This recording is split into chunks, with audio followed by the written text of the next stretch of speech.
அடுத்து வந்து வெள்ளரிக்காய் வச்சுருக்கோம். அடுத்து வந்து சுரக்காய் வந்து பொரியல் பண்ணியிருக்கோம். அடுத்து வந்து இது ப்ரௌன் பீன்ஸு வேக வச்சு தாளித்து வச்சுருக்கோம்.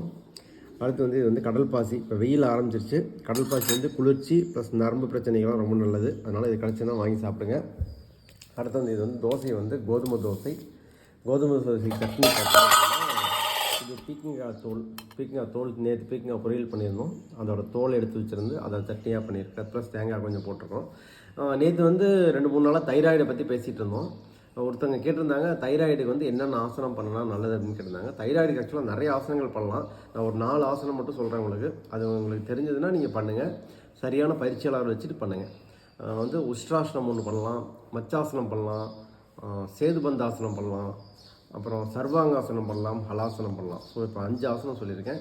ப்ளஸ் அதோட கழுத்துக்கு உண்டான பயிற்சிகள் பண்ணிங்க அப்படின்னா தைராய்டு சுரப்பு இங்கே இருக்குதுங்கிறனால கழுத்துக்கு உண்டான பயிற்சிகள்லாம் பண்ணிங்கன்னா தைராய்டுக்கு ரொம்ப ரொம்ப